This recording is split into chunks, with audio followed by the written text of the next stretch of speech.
kejadian yang terjadi pada Abdullah bin Abbas ini sama seperti apa yang terjadi pada siapa? Abu Hurairah. Nah, al-muhajirun sibuk di pasar-pasar mereka, berjual beli, berdagang, bisnis. Nah, al-ansar sibuk di kebun-kebun mereka. Tapi Abu Hurairah mengikuti Rasulullah Sallallahu Alaihi Wasallam dengan taruhan perut yang kosong. Tetapi setelah meninggalnya Rasulullah Sallallahu Alaihi Wasallam, siapa yang paling banyak periwayatannya dari hadis Rasulullah Sallallahu Alaihi Wasallam? Abu Hurairah. Nah, Abu Hurairah radhiyallahu taala anhu, dia hafal hadis yang tidak dihafal oleh lainnya. Nah, banyak dia meriwayatkan hadis yang tidak diketahui oleh yang selainnya. Ini keutamaan orang yang bermulazamah, naam, rajin dalam menuntut ilmu agama. Sekarang dia mungkin dikecilkan, direndahkan, atau mungkin tidak dipandang, tidak dinilai, dan sebagainya. Naam, dianggap sama seperti kaum muslimin yang lainnya. Tapi kalau dia belajar, menuntut ilmu dengan rajin, dengan sungguh-sungguh, naam, suatu ketika nanti dia akan menjadi rujukan dan akan menjadi orang besar yang dibutuhkan oleh kaum muslimin keilmuannya. Dan ini adalah pengalaman yang ditunjukkan oleh perjalanan waktu mulai dari masa sahabat radhiyallahu anhum sampai saat ini. Nah,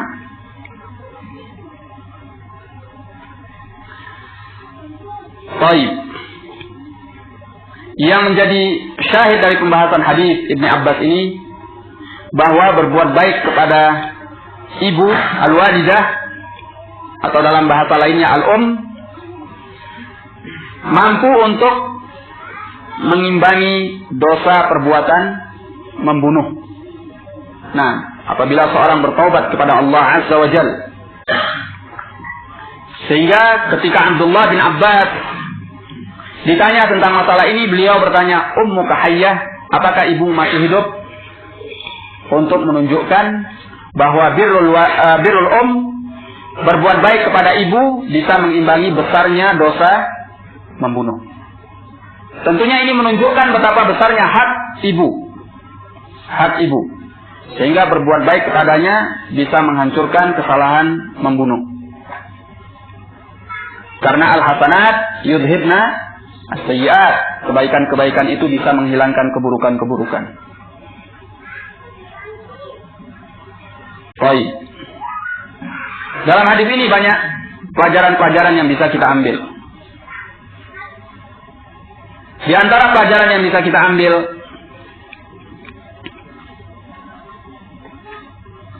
yaitu tidak menyebutkan nama seorang untuk menutupi aibnya. Ada mutasmiyah lisif, tidak menyebutkan nama seorang untuk menutupi aibnya. Coba lihat di sini, atahu rajulun, datang kepadanya seseorang. Sungguhnya orang yang datang ini jelas siapa orangnya, tapi tidak disebutkan kepada kita untuk menutupi aibnya. Nah, maka demikianlah hendaknya seorang muslim kepada muslim yang lainnya. Kata Rasulullah sallallahu alaihi wasallam, "Man satara musliman, satarahu Allahu yaumal qiyamah." Barang siapa yang menutup aib seorang muslim, maka aibnya akan ditutup oleh Allah di hari kiamat nanti.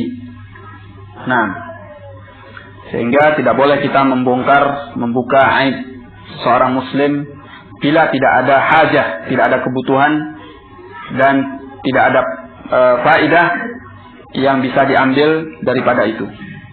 Nah, sampai pun kalau bertanya, tidak perlu menyebutkan nama seorang untuk menutupi siapa pelaku aib tersebut, maka tidak perlu. Ya, misalnya kita bertanya tentang perbuatan seorang, demikian dan demikian. Kalau tidak membutuhkan untuk mengetahui siapa orangnya dalam menjawab pertanyaan itu, maka tidak perlu menyebutkan siapa namanya. Karena ini tentu lebih menutupi aib orang tersebut, dan ini lebih sesuai dengan ajaran syariat al-Islam. Nah,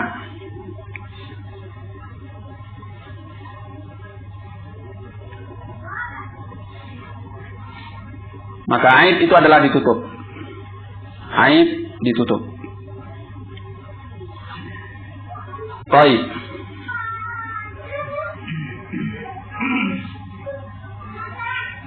Apalagi seorang yang melakukan aib itu telah bertobat kepada Allah Tabaraka wa Ta'ala.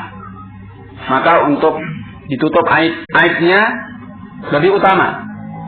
Nah, ditutup aibnya lebih utama. Lalu bagaimana dengan seorang yang menceritakan aibnya? Ada orang yang bangga dengan aibnya. Wah, saya dulu aibnya diceritakan. Sebetulnya demikian ini tidak pantas dan tidak patut. Karena aib itu apa hukumnya? Hendaknya ditutup. Bukan suatu hal yang pantas untuk dibanggakan. Tapi banyak orang yang berbangga dengan aibnya. Allahumma musta'an. Baik. Kecuali kalau di sana ada faedah atau kebutuhan untuk menyebutkannya. Misalnya sebagai pelajaran bagi yang lain. Baik. Atau untuk mencari fatwa. Mengetahui hukum dalam permasalahan tersebut. Maka boleh saja dia mengatakan, ya Syekh, apa hukumnya apabila saya berbuat demikian dan demikian. Nah, atau apabila tidak membutuhkan dia menyebutkan bahwa yang melakukan itu adalah dia, cukup dia mengatakan apa hukumnya orang yang berbuat seperti ini. Ini berbuat sebuah kejelekan. Maka yang demikian itu lebih menutupi kepada aibnya. Nah, maka aib ditutup. Di sini orang tersebut tidak disebutkan namanya untuk menutup aibnya, supaya tidak diketahui siapa yang melakukan ini. Baik. Kemudian pelajaran lain yang bisa kita ambil dari hadis ini,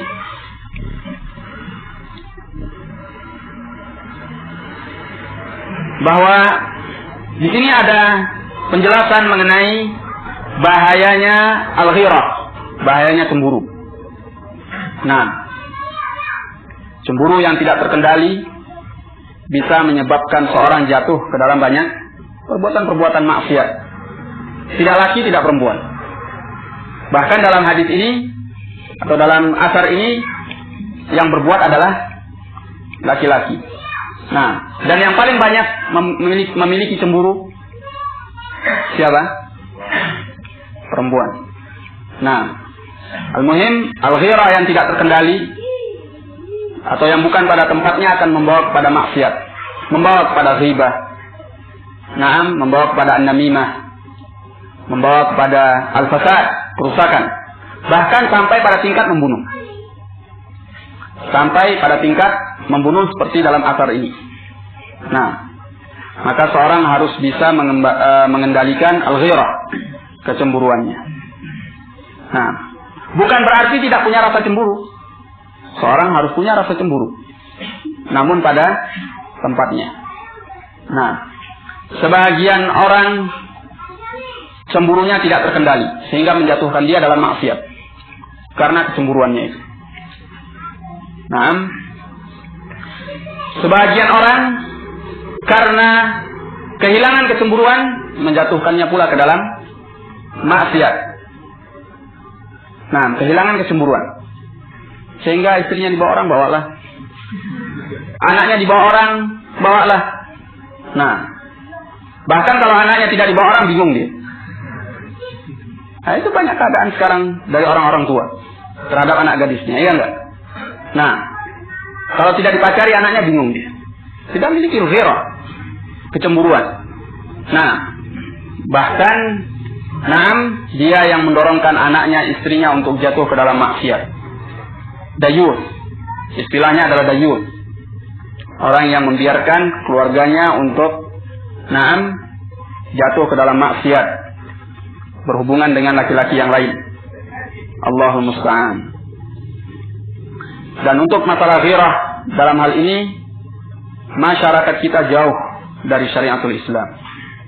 Nah, subhanallah, santai saja.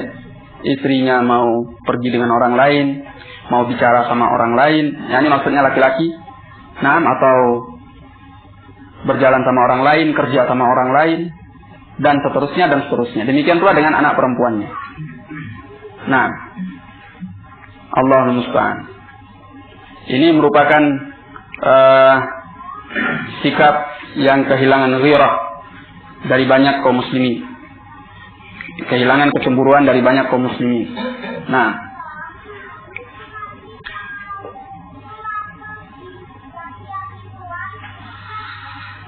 baik.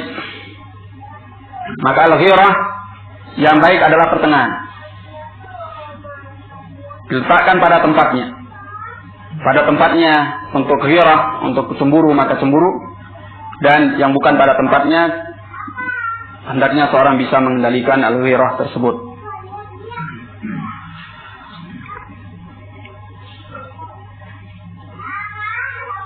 Kemudian pelajaran lain yang bisa diambil dari hadis ini,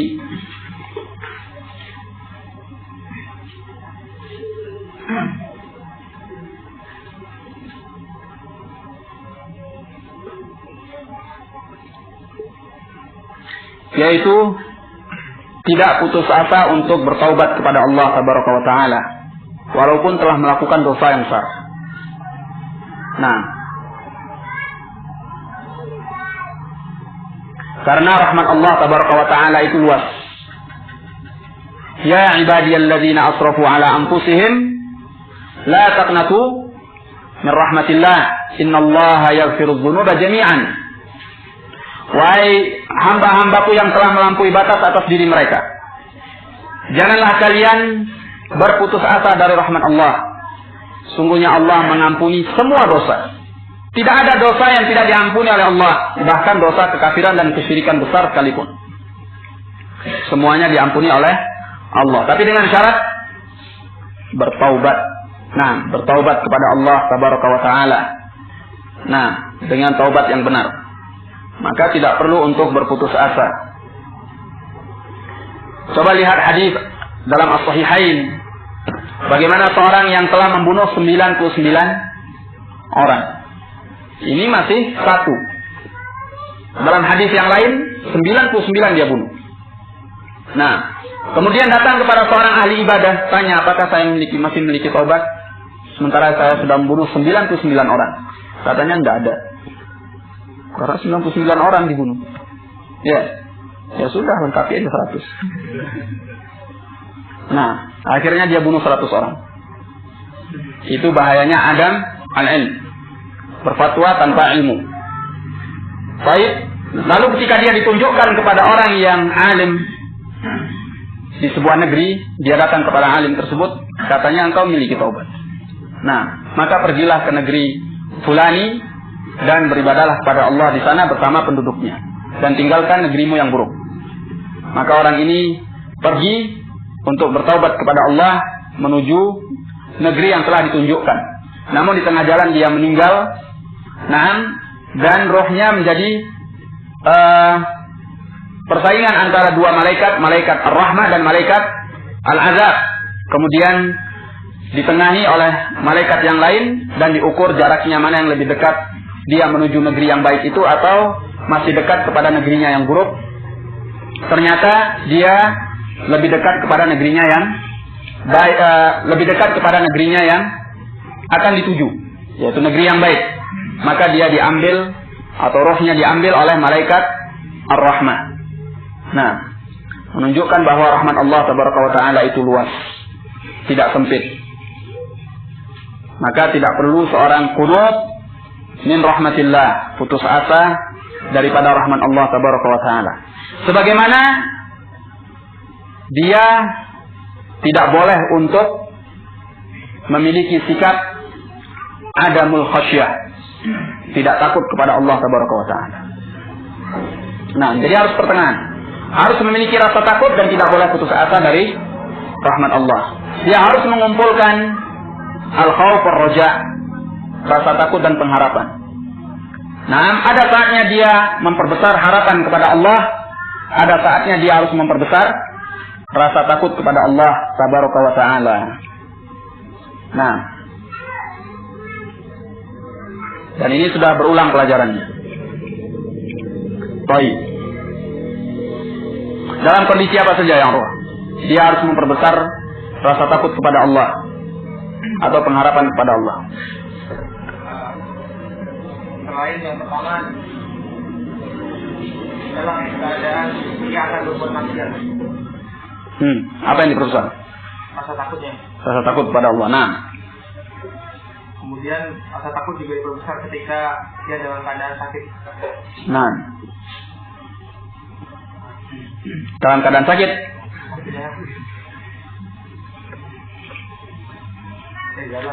Dalam keadaan dia memiliki kemampuan untuk dalam keadaan sehat, punya kemampuan dan sehat. Baik. Dan rasa kau juga diperbesar jika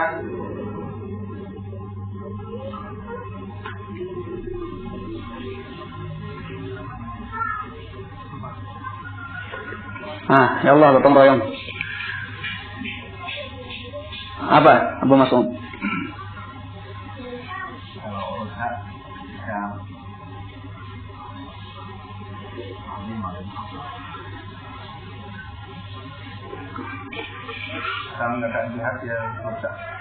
Enggak, ini sebutkan tadi, memperbesar khauf, rasa takut. Dalam keadaan sehat dan mampu, karena dalam keadaan sehat dan mampu ini besar kemungkinan dia berbuat maksiat. Orang sehat, kemudian punya kemampuan, seringnya orang lalai. Nah, lalai dari Allah Tabaraka wa Ta'ala, sehingga kesehatan dan kemampuannya itu sering menjerumuskan ke dalam maksiat. Maka perlu dia memperbesar rasa takutnya kepada Allah, sehingga sebab ini bisa dia tangani untuk tidak jatuh ke dalam maksiat. Nah, dalam keadaan sakit dia memperbesar ar-roja, pengharapan kepada Allah. Terlebih lagi ketika dia dalam keadaan akan meninggal. Nah, harus memperbesar pengharapan kepada Allah Tabaraka wa Ta'ala, sehingga membawa kepada husnudzan, baik sangka kepada Allah. Nah, keadaan yang lainnya, rijal. Nah, dalam keadaan dia menunaikan ketaatan, dia harus memperbesar ar-roja, sehingga dengan demikian dia terdorong untuk berbuat ketaatan yang lebih besar dan lebih banyak, karena pengharapannya besar kepada Allah Tabaraka wa Ta'ala. Di antara amalan ketaatan yang perlu dia memperbesar roja di sana, yaitu ketika taubat kepada Allah Tabaraka wa Ta'ala.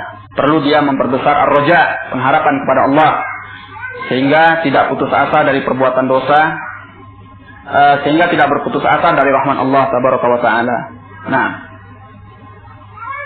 kalau orang tidak memahami ini, barangkali ketika dia jatuh ke dalam perbuatan yang besar, katakan berzina misalnya, atau membunuh, atau futur dari berpegang dengan agama Allah. Nah, banyak kesalahannya sudah terlanjur basah, ya sudah basah sekalian, mandi.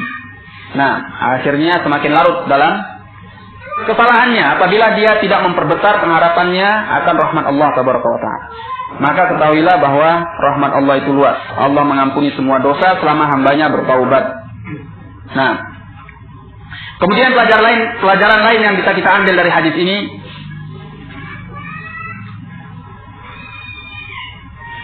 bahwa taubat orang yang membunuh diterima oleh Allah Tabaraka wa Ta'ala. Nah, pernah diriwayatkan dari Ibnu Abbas, beliau berpendapat bahwa orang yang membunuh tidak diterima taubatnya, tapi ar-rajih, bahwa taubat orang yang membunuh itu diterima. Dan riwayat ini menunjukkan bahwa Ibnu Abbas punya pendapat lain. Riwayat ini menunjukkan bahwa Ibnu Abbas punya pendapat lain, yaitu orang yang bertaubat, orang yang membunuh, taubatnya diterima oleh Allah.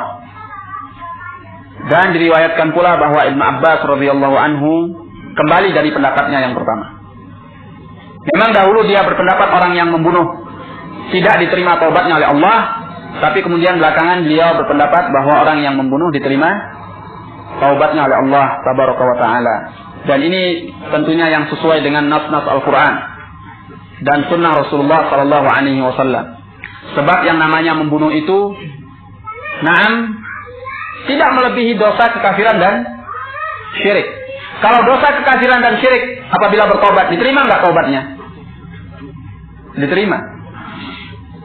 Nah, bagaimana dengan orang yang membunuh? Baik.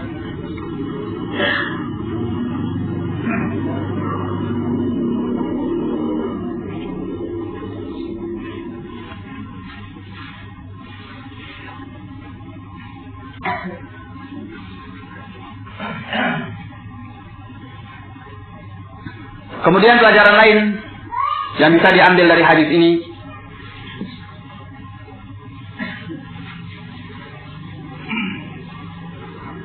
adalah perintah untuk bertakwa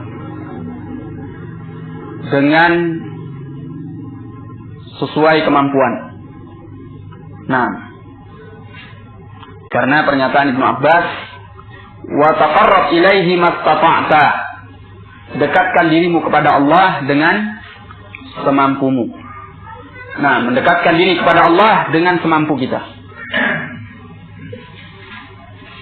Baik, tentunya dengan kemampuan yang maksimal. Dengan kemampuan yang maksimal. Nah,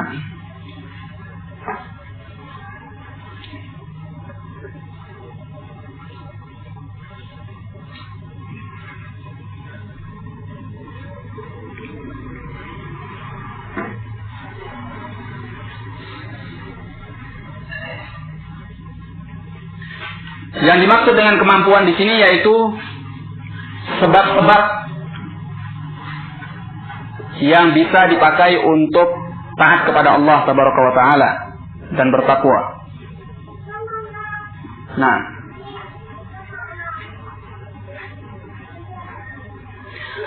apabila seorang tidak memiliki sebab untuk taat kepada Allah atau adanya mani', yakni penghalang untuk taat kepada Allah yang mencegah dia dari mentaati Allah, maka yang demikian ini berarti dia tidak mampu. Contohnya, seorang yang diperintahkan sholat untuk berdiri, ketika dia sakit, berarti sebabnya diangkat oleh Allah Tabaraka wa Ta'ala untuk dia mampu berdiri. Maka kemampuan dia untuk berdiri sekarang tidak ada. Kenapa? Karena sebabnya diangkat oleh Allah, yaitu kesehatannya diambil untuk dia bisa berdiri. Maka sekarang apa yang dia mampu? Yang sebabnya telah Allah berikan untuk dia melaksanakannya dengan duduk. Ya sudah, dia laksanakan dengan duduk. Karena itu yang dia mampu. Karena itu sebabnya yang Allah berikan untuknya, yaitu dia mampu untuk duduk. Nah, atau kalau dia tidak mampu untuk duduk bahkan. Nah, berarti sebab untuk dia melaksanakan ketaatan ini diangkat oleh Allah. Karena dia tidak bisa duduk. Maka sekarang dia lakukan sesuai dengan sebab yang Allah berikan kepadanya. Apa itu? Berbaring. Ya sudah, sholat dengan berbaring. Nah, maka semuanya dilaksanakan sesuai dengan kemampuan. Bertakwa kepada Allah, mendekatkan diri kepada Allah sesuai dengan kemampuan. Artinya sesuai dengan sebab yang diberikan oleh Allah Tabaraka wa Ta'ala. Beda dengan orang yang Allah curahkan kepadanya sebab. Allah beri dia sebab untuk bisa bertakwa, tapi dia tidak mau menggunakannya.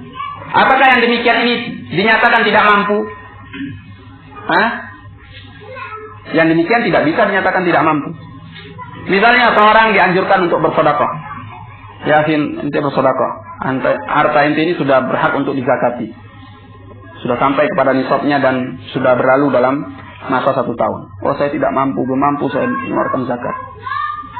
Benar yang seperti ini? Tidak benar. Kenapa? Karena sebabnya ada, yaitu hartanya telah sampai kepada nisab dan sudah berlalu masanya. Sebabnya ada. Pernyataan dia saya tidak mampu itu bukan alasan. Itu maksiat kepada Allah Tabaraka wa Ta'ala. Kenapa? Karena sebabnya ada. Semestinya dia gunakan sebab itu untuk taat kepada Allah Tabaraka wa Ta'ala. Nah, demikian pula misalnya seorang diperintahkan untuk jihad fisabilillah. Dan seorang penguasa muslim di sebuah negeri, kaum muslimin telah menulis namanya untuk pergi jihad. Jihad, katakan jihad salat, yakni jihad menyerang ke tempat wilayah orang kafir. Namanya telah ditulis oleh penguasa, amir di negeri itu. Engkau termasuk orang yang pergi jihad, fulan bin fulan. Nah, ketika ditulis itu dia punya kemampuan, dia punya hartanya, punya perbekalannya, sehat dan bisa untuk berperang. Tapi dia nyatakan, oh saya belum mampu. Saya belum mampu. Benarkah pernyataan dia bahwa dia belum mampu? Yang ada belum mampu atau bermaksiat? Maksiat kepada Allah Tabaraka wa Ta'ala. Orang yang demikian wajib untuk dia berangkat ketika dia memiliki sebabnya. Dia punya kemampuan. Nah, tapi kebanyakan orang dia punya sebab untuk dia taat kepada Allah. Lalu karena kelemahan imannya, dia menyatakan, oh saya tidak mampu. Lalu berdalilkan kita bertakwa kepada Allah itu semampu kita. Ya dalilnya benar, tapi pendalilannya. Nah, engkau telah memiliki sebab untuk bisa bertakwa kepada Allah, maka tunaikan. Terutama dalam hal-hal yang wajib. Nah, kalau tidak dia tunaikan, maka dia berdosa. Adapun dalam hal yang mustahab, dianjurkan. Nah, dianjurkan untuk dia menunaikannya. Baik. Maka yang dimaksud dengan kemampuan di sini adalah sebab untuk melaksanakan ketakwaan atau mendekatkan diri kepada Allah Tabaraka wa Ta'ala. Baik. Kemudian pelajaran lain yang bisa diambil dari hadis ini,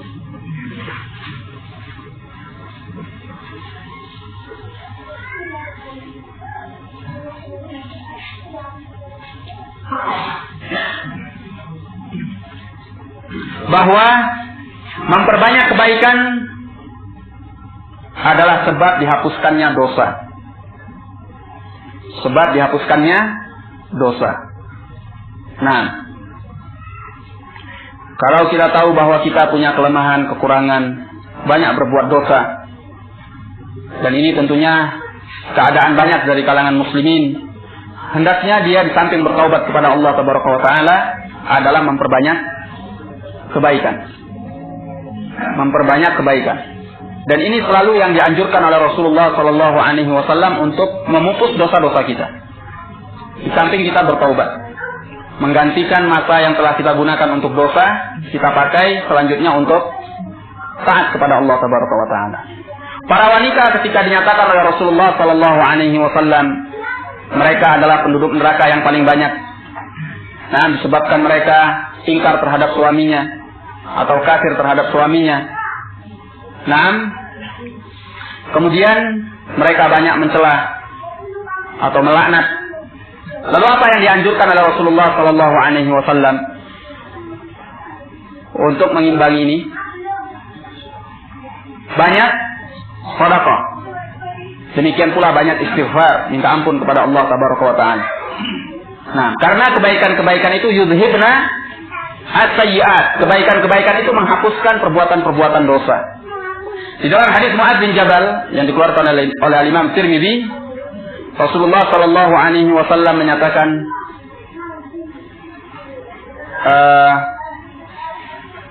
as-shadaqatu tudfi'ul khati'ah.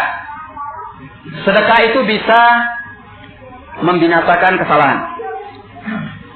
Kama yudfi'ul ma'un nar. Sebagaimana air bisa memadamkan api.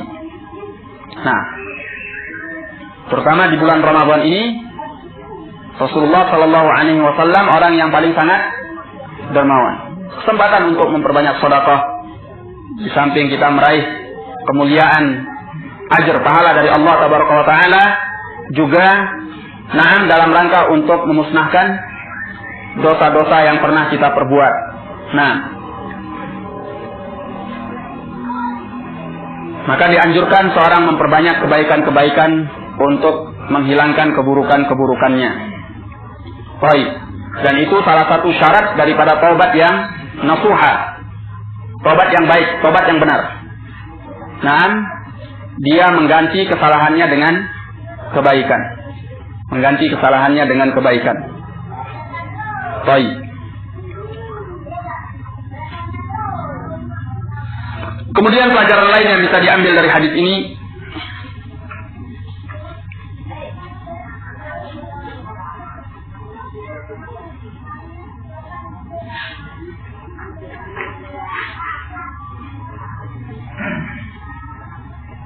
hendaknya seorang alim mencarikan jalan keluar yang syar'i bagi orang yang bertanya.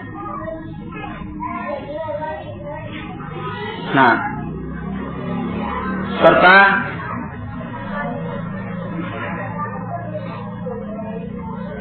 ikut menyelesaikan masalahnya dan membantunya untuk taat kepada Allah Tabaraka wa Ta'ala. Nah, ini ditunjukkan oleh Ibnu Abbas ketika dia ditanya tentang apakah bagiku ada taubat. Ibnu Abbas mencarikan jalan keluarnya untuk dia bertaubat. Apa kata Ibnu Abbas sebagai jalan keluarnya? Ummuka hayyah, apakah ibumu masih hidup? Ini adalah jalan keluar untuk menghapuskan dosa pembunuhan, yaitu ditanyakan apakah ibumu masih hidup. Artinya kalau ibumu masih hidup, maka berbuat baiklah kepada ibumu, itu akan membinasakan dosa pembunuhan. Nah, dengan engkau bertobat kepada Allah Tabaraka wa Ta'ala. Baik, maka hendaknya demikian seorang yang alim mencarikan jalan keluarnya bagi orang yang bertanya, bagi orang yang mendapatkan permasalahan, muskilah. Nah, mencarikan jalan keluarnya yang syar'i dan juga membantunya untuk taat kepada Allah Tabaraka wa Ta'ala. Baik. Makanya ulama itu menjadi rujukan bagi kaum muslimin baik dalam hal agama mereka dan dunia mereka. Kalau kita bertanya kepada para ulama, kepada orang yang alim, akan ditunjukkan apa jalan keluar yang syar'i.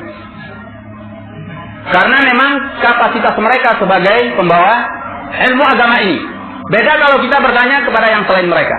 Ya sesuai dengan apanya, kondisinya dan statusnya. Sebagai apa dia? Nah, kalau dia sebagai pedagang, dia jawab dengan hitungan-hitungan perdagangan. Itu jalan keluarnya. Kalau begini untung, kalau begini rugi. Karena dia pedagang. Kalau ditanya tentang suatu permasalahan, maka itu jawabannya.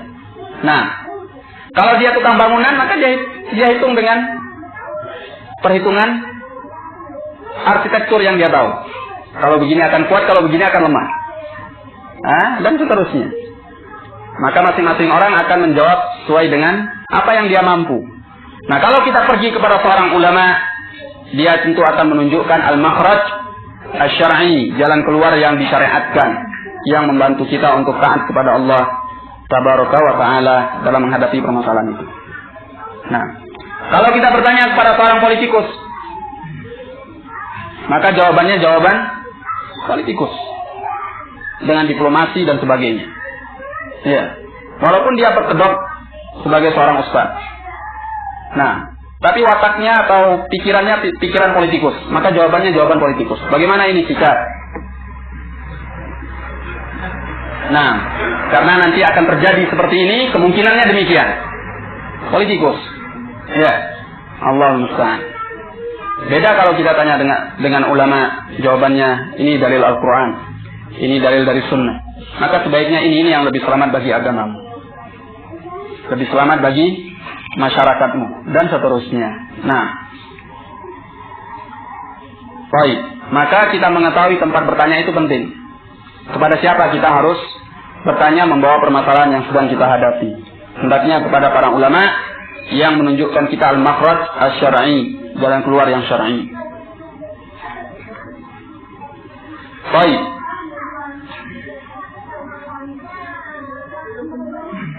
Kemudian pelajaran lain yang bisa diambil dari hadis ini, yaitu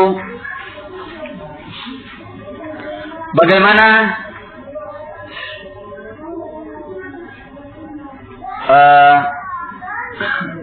kejelian Atha bin Yasar terhadap permasalahan-permasalahan ilmiah. Nah, dan mencari faedah dari as-sahabah radhiyallahu anhum. Ini adalah keutamaan yang diberikan oleh Allah Tabaraka wa Ta'ala pada orang yang Allah kehendaki. Tidak bisa semua orang jeli seperti ini dalam melihat permasalahan ilmiah. Nah, karena ini sesuai dengan kemampuan pemahaman seorang. Sementara yang demikian ini adalah merupakan keutamaan dari Allah Tabaraka wa Ta'ala bagi orang yang Allah kehendaki. Yu'til hikmata man yasha' wa man yu'tal hikmata faqad utiya khairan katsira. Kata Allah dalam Al-Quran, Allah memberi hikmahnya kepada orang yang Allah kehendaki, dan barang siapa yang diberi hikmah oleh Allah, maka berarti dia telah diberi kebaikan yang cukup banyak. Nah, maka hendaknya seorang yang mencari ilmu, seorang yang menginginkan kebaikan, harus jeli dalam masalah-masalah ilmiah. Nah, punya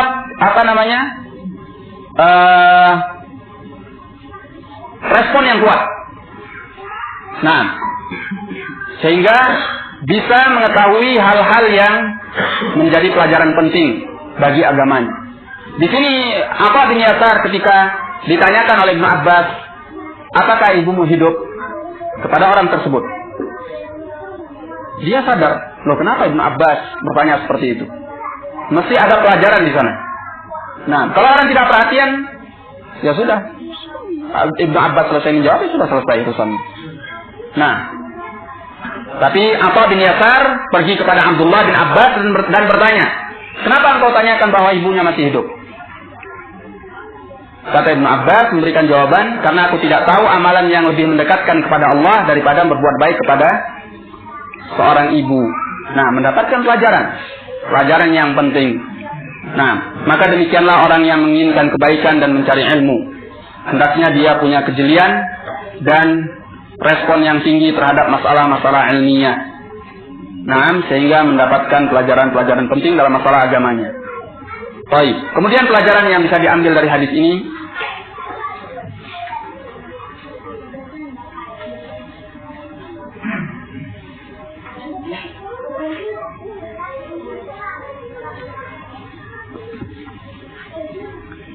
yaitu bagaimana tawadhu'nya Ibnu Abbas radhiyallahu taala anhuma. Ibnu Abbas radhiyallahu taala anhuma sangat tawadhu'. Nah,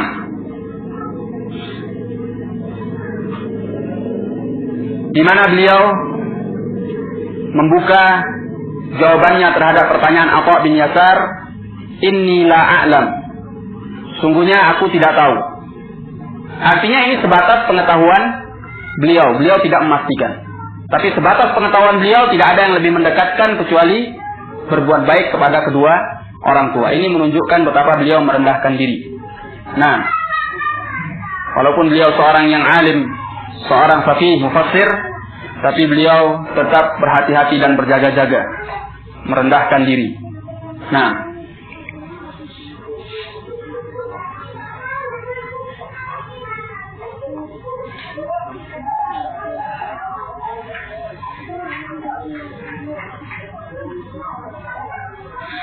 kemudian pelajaran yang bisa diambil di sini, dalam hadis Rasulullah Shallallahu Alaihi Wasallam bersabda, "Man tawadha'a lillahi rafa'a." Barang siapa yang merendahkan diri karena Allah, Allah mengangkatnya. Baik, pelajaran lain yang bisa diambil yaitu bagaimana telitinya Ibnu Abbas dalam memberikan ungkapan, tidak gegabah, sehingga beliau menyatakan apa? Inni la a'lam. Sungguhnya aku tidak tahu amalan yang bisa mendekatkan kepada Allah Azza wa Jal selain daripada berbuat baik kepada ibu. Beliau tidak memastikan, tapi sepengetahuan beliau. Ini menunjukkan apa? Kehati-hatian dalam memberikan ungkapan. Nah, jadi ini pelajaran penting, karena suatu ungkapan bisa berbeda hukumnya apabila yang diungkapkan berbeda dengan apa yang diinginkan. Baik.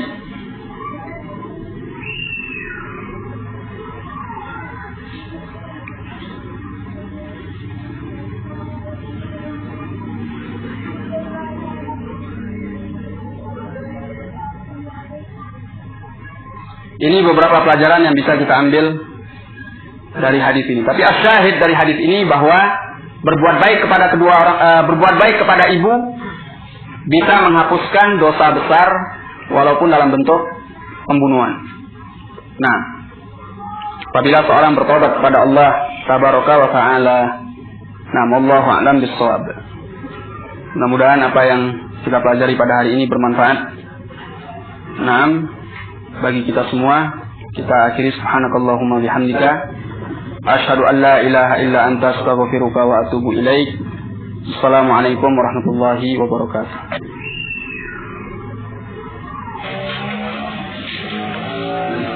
Bab birrul dari Baz bin Hakim, dari bapaknya, dari kakeknya.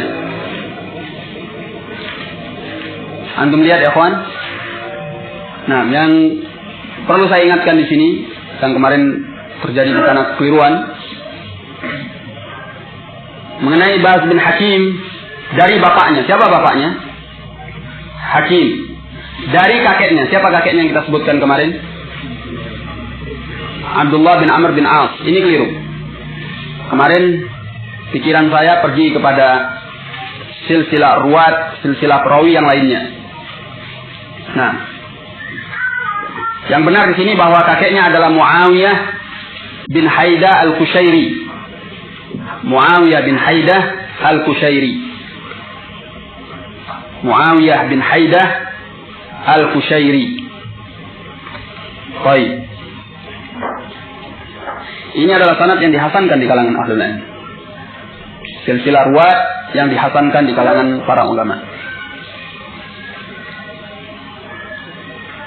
Kemarin terjadi kekeliruan ketika saya menyebut bahwa kakeknya adalah Abdullah bin Amr bin Al-As. Karena saya teringat dengan silsilah yang lain, yaitu Amr bin Shu'aib an abihi an jaddih. Amr bin Shu'aib dari bapaknya, dari kakeknya. Kalau Amr bin Shu'aib dari bapaknya itu Shu'aib, kakeknya baru Abdullah bin Amr bin Al-As. Nah,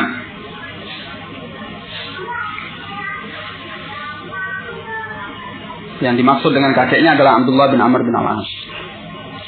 Tapi di sini Baz bin Hakim dari bapaknya, dari kakeknya, maka bapaknya adalah Hakim, kakeknya adalah Muawiyah bin Haidah al-Kushairi, dan dia seorang sahabat. Nah.